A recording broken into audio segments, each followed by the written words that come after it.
ओम. आपण पाहूया कपालभाती प्राणायाम. तर कपालभाती प्राणायाम हा मुख्यतः हार्ट रिलेटेड डिसीजेस किंवा किडनी, पँक्रियाज यासाठी शरीरातील व्याधींसाठी असतो. तसं हा शरीरातील सगळ्याच गोष्टींसाठी महत्त्वाचा प्राणायाम आहे. म्हणजे जे बेनिफिट्स तुम्हाला इतर प्राणायाम करून मिळतात तर तेवढेच बेनिफिट्स एकट्या कपालभाती प्राणायामाने मिळू शकतात. त्यामुळे याला किंग ऑफ प्राणायामसुद्धा म्हटलेलं आहे. तर कपालभाती प्राणायाम हा दुसऱ्या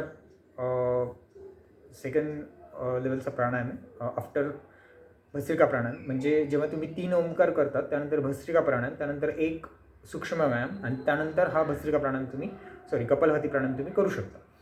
तर कपालभाती प्राणायामाचे तसे बरेच बेनिफिट्स आहेत. त्यामध्ये मुख्यतः high blood pressure, heart related disease म्हणजे ब्लॉकेजेस, त्यानंतर किडनी चे इश्यूज किंवा पँक्रियाज म्हणजे ज्यांना इन्सुलिन्सचा इश्यू आहे, त्यानंतर अनेक मानसिक आजारांसाठी सुद्धा महत्त्वाचं आहे. कॉन्सन्ट्रेशनसाठी महत्त्वाचं आहे. हिमोग्लोबिन हे खूप महत्त्वाचं आहे, कारण की बऱ्याच जणांमध्ये हिमोग्लोबिन कमी असल्यामुळे त्यांना थकवा जाणवणे, दीर्घकाळ काम न करू शकणे हे प्रकार जाणवतात.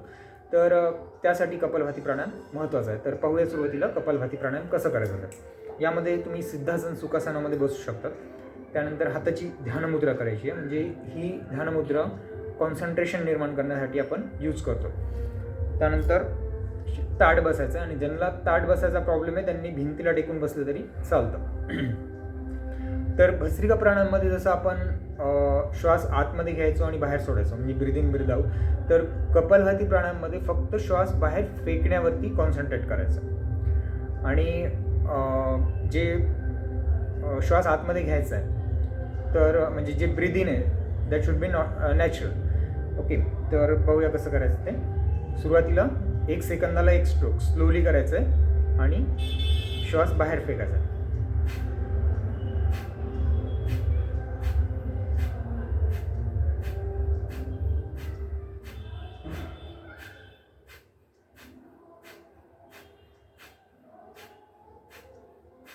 ही श्वास बाहेर फेकण्याची जी क्रिया आहे ती तुम्ही तुमच्या स्टमकला टच करून फील करू शकता.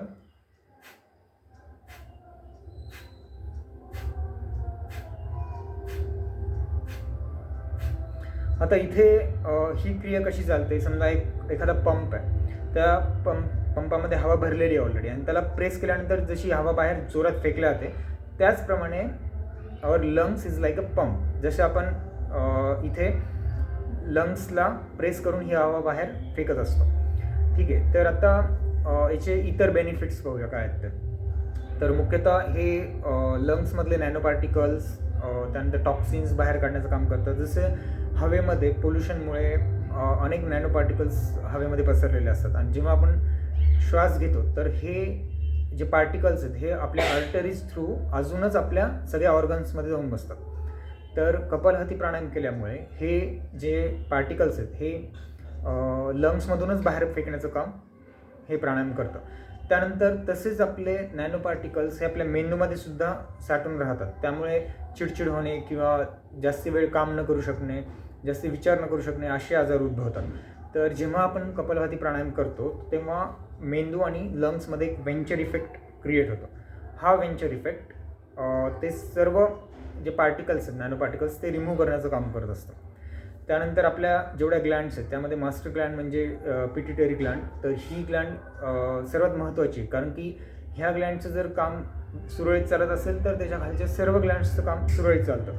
तर कपालभाती प्राणायाम केल्यामुळे ह्या ग्लँडचं मास्टर ग्लँडचं काम अगदी व्यवस्थित चालतं. त्यामुळे हार्मोन्स इम्बॅलन्स वगैरे जे काही प्रकार आहेत तर ते सगळे व्यवस्थित होतात. म्हणजे हार्मोन्स व्यवस्थित बॅलन्स होतं. त्यानंतर स्ट्रेस एन्झायटीसाठी सुद्धा हा इम्पॉर्टंट आहे. थायरॉईडसाठी सर्वात इम्पॉर्टंट आहे. थायरॉईड ज्यांना आता आजकाल बऱ्याच जणांना म्हणजे वय 30-35च्या नंतर थायरॉईड सुरू होतं. तर थायरॉईडमुळे स्ट्रेससुद्धा येतो. तर थायरॉईड हा ब्रेक करण्यासाठी म्हणजे थायरॉईड एक बॅलन्स ठेवण्यासाठी सुद्धा कपालभाती प्राणायाम इम्पॉर्टंट आहे. त्यानंतर कॉन्सन्ट्रेशनसाठी हा सर्वात इम्पॉर्टंट प्राणायाम आहे. आणि स्किन डिसीजेस किंवा स्किन ग्लो करण्यासाठी. आणि त्यानंतर हिमोग्लोबिन म्हणजे एक नॉर्मली वुमन्सचं हिमोग्लोबिन 11पेक्षा जास्ती पाहिजे आणि मेलसाठी 12पेक्षा जास्ती पाहिजे आणि 20पेक्षा कमी पाहिजे. तर जेवढं तुमचं हिमोग्लोबिन जास्त असेल तेवढं तुमचं काम करण्याची क्षमता तेवढी जास्ती असते. तर कपालभाती प्राणायाममुळे बरेच जणांचे, जे कोणी कपालभाती प्राणायाम करतात त्यांचे हिमोग्लोबिन अगदी 15, 16, 17पर्यंतसुद्धा वाढलेले जातात. त्यामुळे त्यांना ब्लड रिलेटेड जे काही इश्यूज आहेत ते सुद्धा त्यांना येत नाही. कपालभाती प्राणायाम हे एक म्हणजे आपली जी शिंक आहे, जसे शिंकेमधून अनेक आपले जे समजा किटाणू आहेत ते बाहेर पडतात. हे त्याचंच एक मॉडिफाईड व्हर्जन आहे. पण याला आपण एक नॉर्मल रेस्पिरेशनला एक आपण आयाम लावतो, त्याप्रमाणे हे कपालभाती प्राणायाम वर्क करतं. तर पुन्हा एकदा पाहूया कपालभाती प्राणायाम कसा करायचा, कारण हे नीट समजून घेणं गरजेचं आहे. कारण हा जर चुकीचा झाला तर याचे बरेच साईड इफेक्ट आहेत. तर हे प्राणायाम करत असताना तुम्हाला शरीराचा कोणताही भाग जास्ती हलवू द्यायचा नाही आहे. म्हणजे मान, खांदे एकदम ताठ असले पाहिजे, सरळ असले पाहिजे. आणि ज्यांना ऑलरेडी खूप जास्त प्रॅक्टिस आहे किंवा ज्यांच्यामध्ये खूप जास्त एनर्जी आहे, तर ते 200 ते 300 वेळेस आणि एका सेकंदाला 2 ते 3 वेळेससुद्धा करू शकतात. तर पाहूया सुरुवातीला कसं करायचं. जे नवीन करतात त्यांनी पहिल्यांदा दीर्घ श्वास, त्यानंतर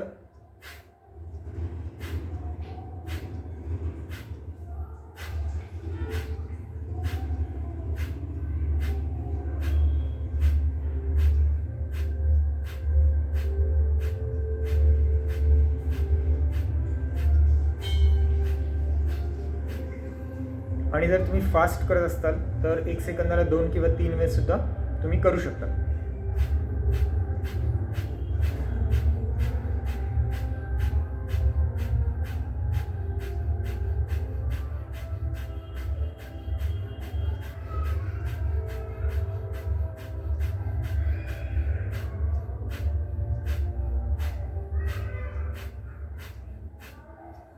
कपालभाती प्राणायाम नियमित केल्यामुळे हार्टचे ब्लॉकेजेस सगळे रिमूव्ह होतात आणि ज्यांना हार्ट अटॅकची शक्यता आहे